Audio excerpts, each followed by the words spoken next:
பகுத்தறிவு இல்லாம இனம் ஒழிச்சு மாத்திரம் வந்திருந்தா இந்த முட்டாள்தன்மை மறுபடியும் அதை கடிச்சு போடும். கூடவே அவங்களுக்கு பகுத்தறிவு, சாமி செல்பால் அடிச்சா என்ன, சாமின்னா என்ன, சாமிக்கு வலிக்குதா இல்ல சாமிக்கு அது அடி உழுகுதா என்றெல்லாம் மக்கள் சிந்திக்கும்படி இப்படி எல்லாம் இம்மாதிரியான ஒரு நிலைமை ஏற்பட்டதுக்கு கட்டாயம் நம்முடைய மக்களை முதல்ல நாம் பாராட்டி ஆகணும். இந்த நிலைமைக்கு நம்ம மக்கள் வரணுமோனா ஏராளமான செலவு, ஏராளமான பிரச்சாரம், ஏராளமான கட்ட நட்டங்களை ஒத்துக்கிட்டு இருக்கணும். ஒண்ணுமே இல்லாம தாராளமா வந்துட்டு எந்த அளவுக்கு வந்தது? மக்களுடைய முட்டாள்தனம் கரையுது. சும்மா அந்த நெருப்புல வெண்ண கரையிலாப்புல. இதுதான் இப்போது நம்முடைய காரியத்துக்கு ஒரு வெற்றி. இதை நாம பாராட்ட வேணுங்கிறது. இப்போ நாங்கள் பாடுபடுறதுன்னா நமக்கு இருக்கிற முட்டாள்தனம் எல்லாம் மதத்துறையிலே தான் இருக்கு, சமுதாயத்துறையில தான் இருக்கு. மற்ற துறையிலாம் நாம் தப்பிச்சுக்கிட்டோம். எப்படியோ மற்றவங்களோட போட்டுக்கிட்டு முன்னேற வர்றோம். ஆனா கிரமமா முன்னேற வேண்டிய அளவு முன்னேறவில்லை. காரணம் நமக்கு பகுத்தறிவு இல்லாது. பகுத்தறிவு இல்லைங்கிறது காரணம் நமக்கு ஆதியிலேயே கடவுள், மதம், சாஸ்திரம், புராணம் இதுகளை புகுத்திட்டானுங்க. அதை காப்பாற்றுறதுக்கு வேண்டிய பந்தோபஸ்தம் தான் செய்துக்கிட்டானுங்க.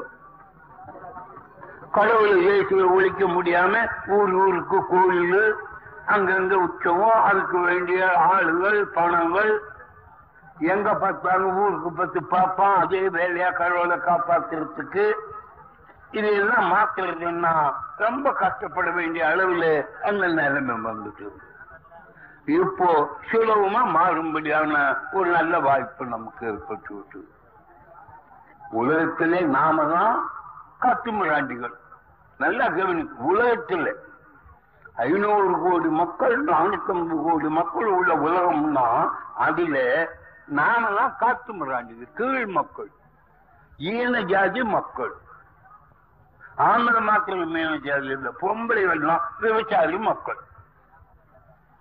சாஸ்திரப்படி, கடவுள் கட்டளைப்படி, ஏறக்குறைய அனுபவப்படி அப்படி ஆக்கிட்டானே. எவன் சிந்திச்சான்? சூத்திரன் இருக்கான், பாப்பானுடைய வெப்பாட்டி மகன் இருக்கான், சூத்திர சிங்கள் இருக்காங்க. பாப்பானுக்கெல்லாம் வெப்பாட்டியா இருக்க வேண்டியவர்கள் இருந்தவர்கள் எத்தனை நாளா இருக்காங்க? 1000 2000 வருஷமா. எவனுக்கும் மான ரோஷம் வந்தது? எந்த நாட்டில் இந்த மாதிரி மானங்கிட்ட மக்கள் இருக்கிறாங்க? மான ரோஷம் இல்லாது மாத்திரம் அல்லது அது ஒரு பெருமையல்ல கருத்துறோம். பாப்பானுக்கு நாம வப்பாட்டி மக்களா இருக்கிறது, சூத்திரர்களா இருக்கிறது. நம்ம பெண்கள் எல்லாம் சூத்திரச்சிகளா, பாப்பானுக்கு வப்பாட்டிகளா இருக்க வேணுங்கிறத பெருமையா கருத்துறது. மாற்றிக்கிறதுக்கு எவன் பாடுபட்டோம்? ஒரு சுமார் 30 40 வருஷம் 50 வருஷமா நாங்க தான் ஆரம்பிச்சோம். இது ஏற்பட்டு 2000 வருஷமா. ஒரு ஆள் பேரை சொல்லுங்களேன், இதுல வெறுத்தம் என்னான்னு. இந்த நிலைமை மாத்துறதுக்காக பாடுபட்டவன் என்னான்னு ஒருத்தன் பேரை சொல்லுங்களேன். சும்மா என்னமோ அறிவாளி மாதிரி வளருமா, மறுபடியும் அவன் ஜாதி பூச்சியை காட்டிடுவான். கடவுளை வெங்காயமா எண்ணுவான். கடவுளை அதெல்லாம் வெங்காயம், அதெல்லாம் ஒளியுங்கடா, அது பண்ணுங்கடா, இது அழியுங்கடா, உங்க மானத்தை காப்பாத்துங்கடா அப்படின்னு எவன் சொன்னான்? ஒருத்தன் பேரை சொல்லுங்க பார்க்கலாம். ஒரு நாள் இல்ல, 2 நாள் இல்ல, 2000 வருஷமா. பௌத்தங்க ஆரம்பிச்சான், சமணங்க ஆரம்பிச்சான்னா அவனை கொன்னானுங்க. அந்த ஆளுகளை எல்லாம் கொன்னான். அவன் வீட்டையெல்லாம் நெருப்பு வச்சு கொளுத்தனான். அந்த ஆளுகளை வெட்டுனா, கரு வெட்டுனா.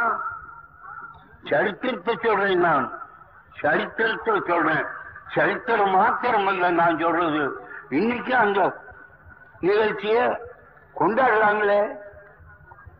கருவேற்ற பண்டிகை எந்தெந்த ஊர்ல நடக்குது, சூழசம்மானம் எங்க நடக்குது, ராவண கொண்ட கதை எங்க எங்க நடக்குது. இதெல்லாம் என்ன? நமக்கும் பாப்பானுக்கும் ஏற்பட்ட போராட்டம் தானே. நம்ம முட்டாள் பசங்க அந்த கதையை தானே கும்பிடுறானுங்க.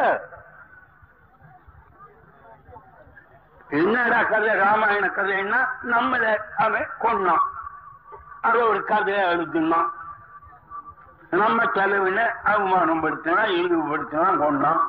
அது அரசாங்கத்திலேயே வருஷம் தோறும் நெருப்பு வச்சு கொடுக்குறாங்க ராவண.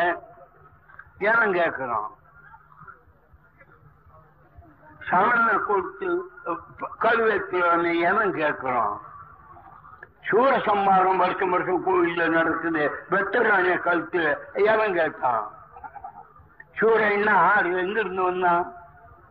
அவன் ஒரு தனி ஜாதியா? இல்ல அவனுக்கு கண்ணு மூக்கு காலு கை வேறையா? அவன் ஒரு தனி நாட்டில் இருந்தானா? நம்ம நாட்டில் இருந்தாலுங்க பாப்பான்னு சூத்திரன்னு சொல்ல வேண்டியது. நம்ம செல்வாக்க பார்த்து அவன் ராட்சதா இன்னுகிட்டான், ஆசுர இன்னுகிட்டான், அரக்க இன்னுகிட்டான். இவங்க எல்லாம் ஆறு எங்க இருந்து வந்தாங்க? இவனுக்கு என்ன அடையாளம்? எந்த லோகத்தில் இருந்தானுங்க? அந்த லோகம் இப்ப எங்க போச்சு? மரபூர்ல நமக்குள்ளேயே புகுத்தி நம்மைய கொண்டாடும்படி செய்தா நம்மையே செய்தி இழிவுகளை.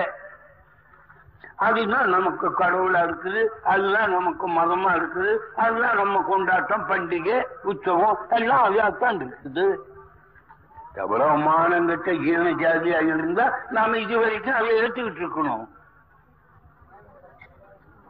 எந்த செல்லாமணி ஆட்சி? என்னடா முன்னேற்ற கழகமா அல்லது திராவிட கழகமா? அவனுங்க நாட்டினுங்க. அவன் கடவுளை திட்டுறவன், அவன் கோயிலை திட்டுறவன். இன்னும் சொல்ல முட்டா பசங்க நம்மளவனு அவன் பாப்பான்னு திட்டுறவன். பண்ணி பண்ணி நாம என்ன முன்னுக்கு வந்தோம்? நம்ம நாட்டில நாம எஜமான். நாம 197 பேரு இந்த நாட்டு பரம்பரை. பாப்பா இங்க பொறுக்கிட்டு இங்க வந்தவன். இன்னைக்கு எண்ணினாலும் 100க்கு 3 பேரு. உலகமே நம்ம நாள இருக்குது. நாம வீடு கட்டுறோம், நாம கப்பீஸ் எடுக்கிறோம், நாம வேட்டி நெய்கிறோம், நாம உழுகிறோம், நெய்கிறோம். மக்களுக்கு வேண்டிய காரியம் எல்லாம் நாம தான் செய்கிறோம். பாப்பா பையன் என்ன பண்றான்? அவன் என்னன்னா நான் வந்த ஜாதி, கடவுளுக்கு அடுத்தவன், கடவுளுக்கு மேலானவன், என்ன தாண்டா நீங்க கடவுளா கும்பிடணும். உலகத்தில் சோபம்லாம் எனக்கு தான், நீங்க அதை அனுபவிச்சா உங்களை ஒழிக்கலாம். அப்படியே தர்மம் எழுதி வச்சுக்கிட்டான், மனிதர் சாஸ்திரம் எழுதிக்கிட்டான், நெய்யூட்டி திங்கிறவன ஒழிக்கலாம் முன்னுட்டான். அதுதான் நமக்கும் மதமா இருக்குது, அதுதான் நமக்கும் கடவுளா இருக்குது.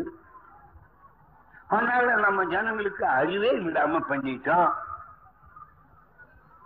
நாங்கதான் மனித சமுதாயத்தை மாற்ற வேணும்னு